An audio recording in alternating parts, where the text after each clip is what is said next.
February 24th, 2020, a Manhattan courthouse. Watch the man shuffling through the gauntlet of flashing cameras. He is clutching a metal walker. His shoulders are slumped. His face is pale, stripped of the terrifying arrogance that used to dictate the global entertainment industry. He looks weak. He looks pathetic. He looks exactly like what his defense attorneys want you to see.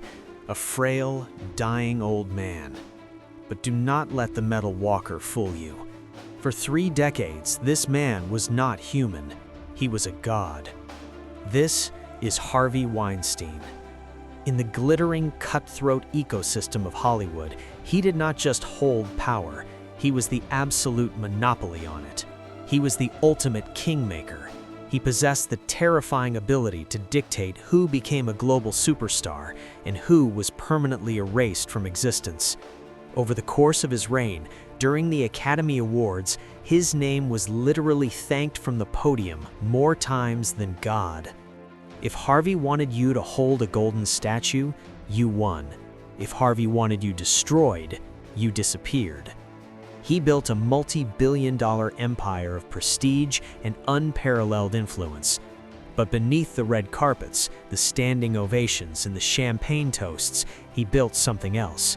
He built a slaughterhouse. This is not simply a story about a predator who slipped through the cracks. Monsters do not survive at the top of the food chain for 30 years by accident. They survive because the system explicitly feeds them.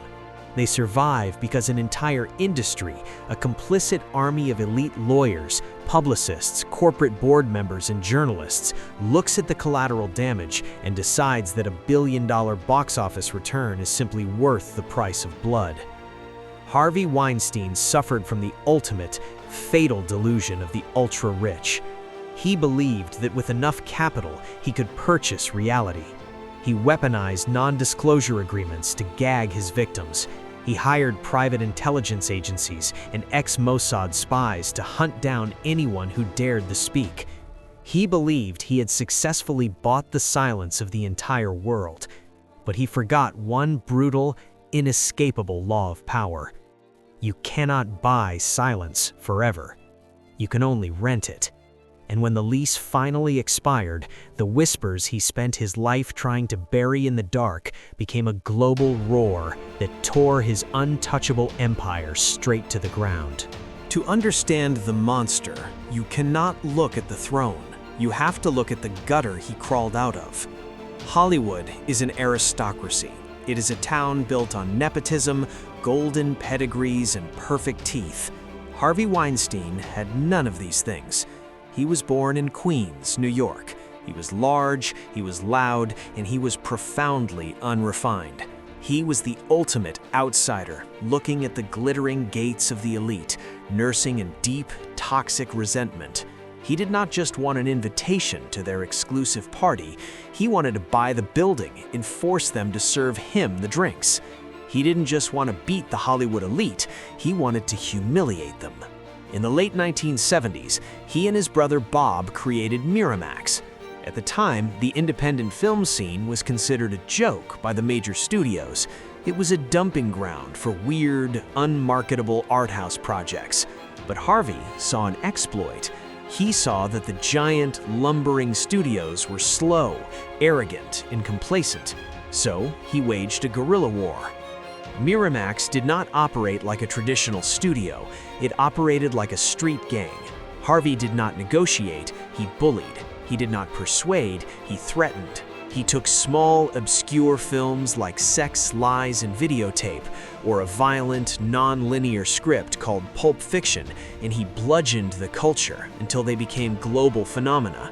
He proved that you didn't need $100 million and a polite handshake to win in Hollywood. You just needed to be the most ruthless guy in the room. But as the box office receipts exploded, a dark, psychological transformation was taking place. Harvey was learning a terrifying lesson about the true anatomy of the entertainment industry. Hollywood projects an image of progressive values and artistic integrity, but underneath, it is an ecosystem driven entirely by crippling insecurity and cowardice. Every actor, director, and agent is terrified of losing their spot in the hierarchy. Harvey realized that in a town full of people desperate for validation, fear is infinitely more effective than respect. He began to weaponize his rage. He became famous for his apocalyptic temper tantrums. He would throw ashtrays at his executives. He would physically pin terrified assistants against walls. He would scream so loudly that the veins in his neck looked ready to burst. He earned the nickname Harvey Scissorhands because he would ruthlessly butcher a director's film, recutting it to his own liking. If a filmmaker dared to protest, Harvey would blacklist them, ensuring their career was dead before it even began. The boy from Queens, who was never supposed to be allowed through the gates, was now forcing the most famous faces on Earth to beg for his favor. And they did beg. A-list celebrities would publicly debase themselves, thanking him profusely, while knowing exactly what kind of tyrant he was behind closed doors. He surrounded himself with a buffer of sycophants, executives, and fixers whose sole job was to manage his wrath and clean up his collateral damage. To the outside world, the media spun this behavior as the eccentric passion of a cinematic genius. They called him a visionary. They called him a titan. But the media was complicit in the creation of the predator. By renaming his sociopathic abuse as passion, the industry gave him permission to escalate. This is the crucial turning point in the anatomy of absolute power. Harvey Weinstein's professional brutality was not just a business tactic, it was a testing ground. He was systematically probing the boundaries of the Hollywood machine. He was testing to see what happened when he screamed at an assistant. Nothing happened. He tested to see what happened when he physically threatened a producer. Nothing happened. He realized that as long as he kept delivering critical acclaim, as long as he kept making the cash registers ring, the system would look the other way. He was making everyone around him rich, and in the capitalist religion of Hollywood, wealth and Oscars provide absolute absolution. Harvey Weinstein learned that he was not bound by the rules of ordinary men. He learned that he could extract total submission from the people around him with zero consequences. And once a man realizes he can force a powerful director to his knees in the editing room, it is only a matter of time before that hunger for absolute domination bleeds into the darkest, most depraved corners of his life. The professional monster was fully formed. Now, the sexual predator was ready to feed. To understand how a predator operates in broad daylight for 30 years, you have to understand the architecture of his camouflage. Harvey Weinstein did not hide in the shadows. He hid behind a wall of solid gold. He hid behind the Academy Awards. In the 1990s, Weinstein fundamentally rewrote the rules of the Oscars. Before Harvey, studios would take out a few polite trade advertisements and hope for the best. Harvey approached an Oscar campaign like a military invasion. He deployed millions of dollars. He hosted lavish, exclusive parties. He relentlessly bullied, cajoled, and threatened Academy voters. In 1999, he orchestrated one of the most ruthless upsets in Hollywood history, bullying the Academy into giving Best Picture to Shakespeare in Love over Steven Spielberg's masterpiece, Saving Private Ryan.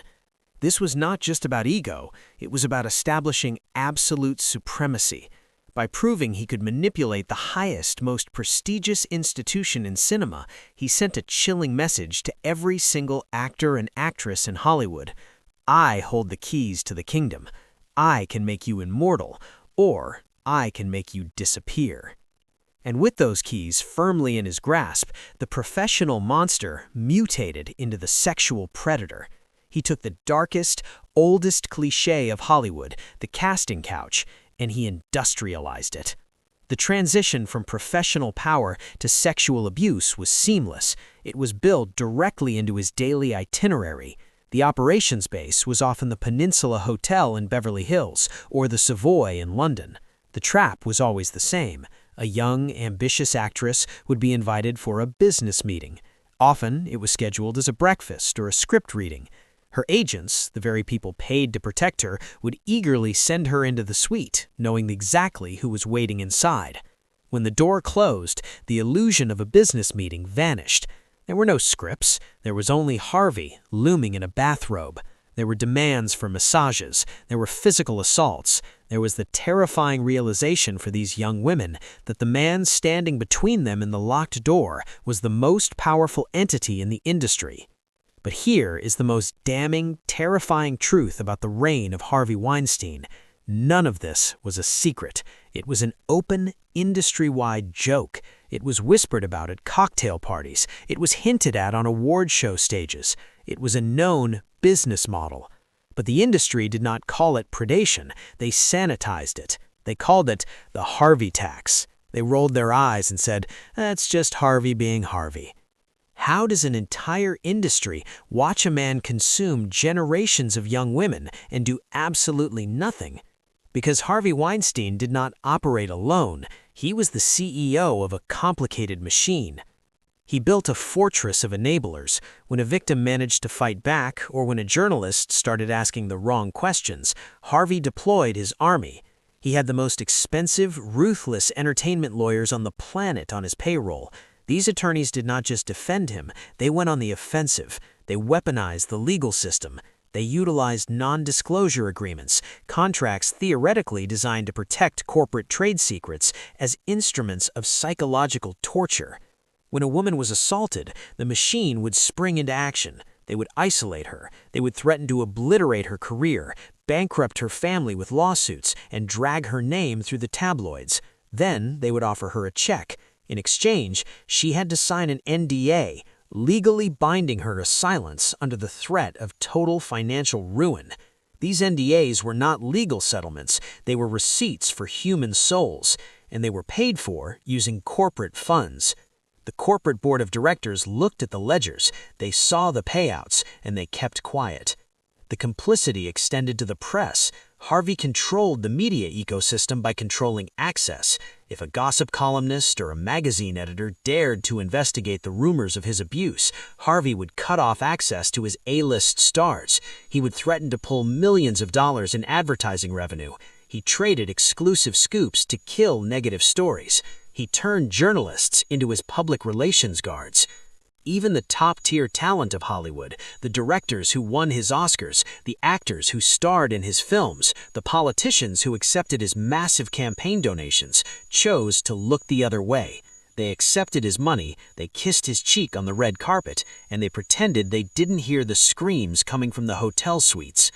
The system did not just fail to stop Harvey Weinstein, the system actively, knowingly enabled him. They built the labyrinth, they handed him the victims, and they locked the door behind them. Because as long as he kept delivering the gold statues and the billion-dollar box office returns, the system decided that the destruction of women was simply the cost of doing business. When a man operates entirely above the law for 30 years, a profound psychological mutation occurs. He forgets that he is immortal. He begins to view himself as a sovereign state. By 2016, Harvey Weinstein was no longer just a movie producer protecting his reputation. He was a paranoid tyrant defending an empire. But empires always crumble from the edges inward. The whispers that the Hollywood machine had successfully suppressed for decades were beginning to grow louder. A new generation of journalists, specifically Ronan Farrow at The New Yorker and Jodi Kantor and Megan Twohey at The New York Times, were quietly digging into the open secret. Victims who had been isolated and terrified for years were slowly, cautiously beginning to speak to one another. Harvey could sense the ground shifting, but instead of retreating, his absolute, breathtaking arrogance pushed him to make a fatal miscalculation. This is the Icarus moment. A normal, terrified executive facing a scandal would hire a crisis PR firm. Harvey Weinstein did not hire publicists. He hired mercenaries. He decided to treat sexual assault allegations not as a legal problem, but as a global espionage threat. In the fall of 2016, Weinstein signed a contract with Black Cube. Black Cube is not a Hollywood law firm. It is an elite private intelligence agency based in Tel Aviv, run largely by former officers of Mossad and other Israeli intelligence agencies. Weinstein took the millions of dollars he made from making movies and funneled it into a militarized black ops intelligence network designed to hunt down, surveil, and terrorize the women he had assaulted. The scale of this operation was unprecedented in the history of the entertainment industry. He didn't just want to defend himself, he wanted to annihilate his accusers. The spies immediately went to work. They created elaborate, fictitious identities and shell companies in London and Europe. They targeted Rose McGowan, an actress who was preparing to publish a memoir detailing her assault by Weinstein. Black Cube deployed a female operative using the alias Diana Phillip.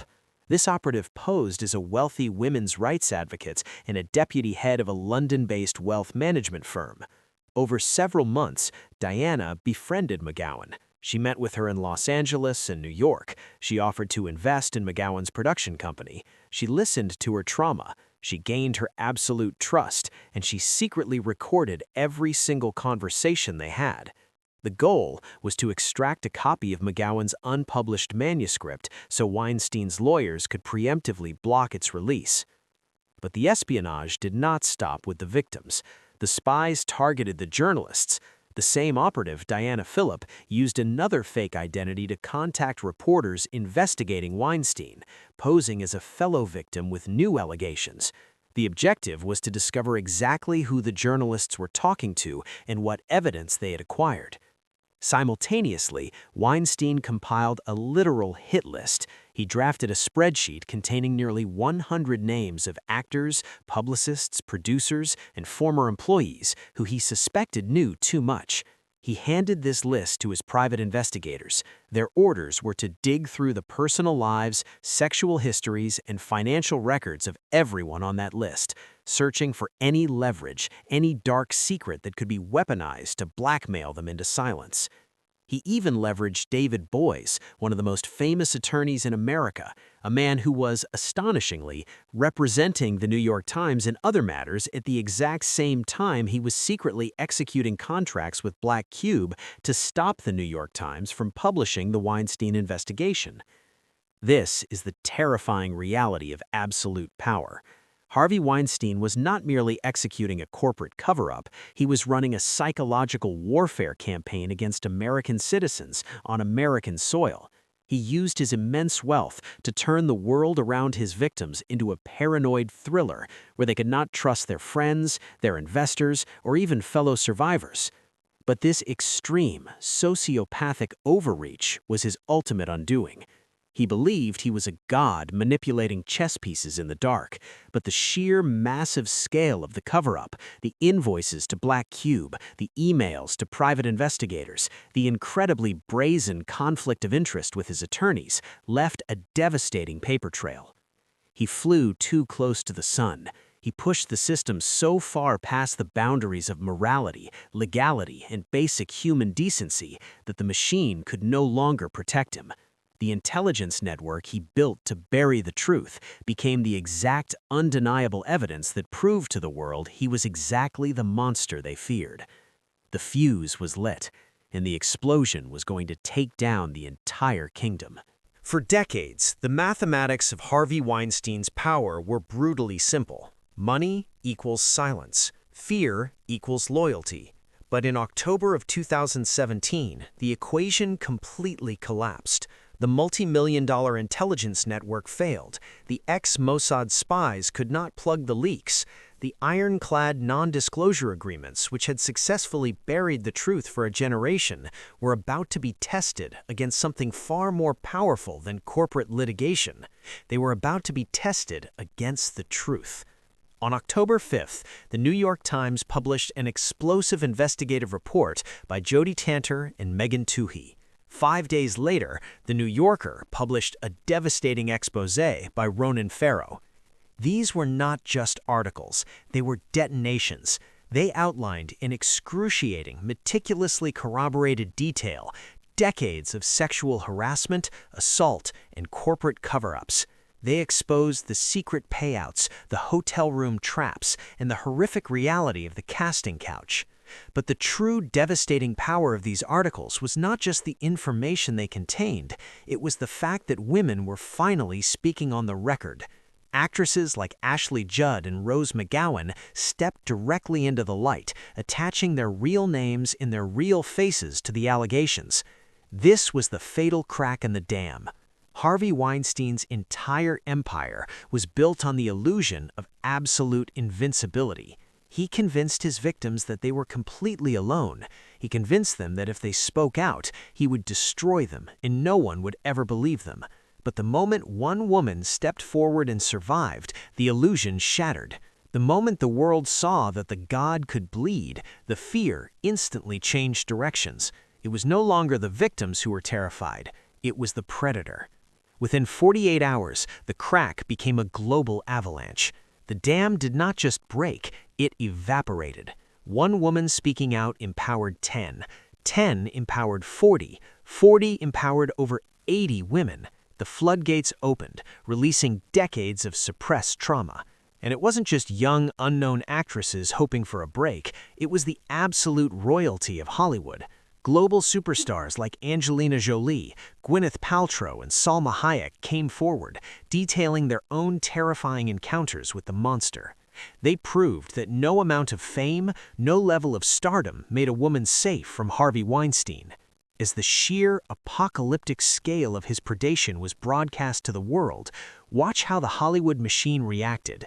This is the most revealing moment in the anatomy of power.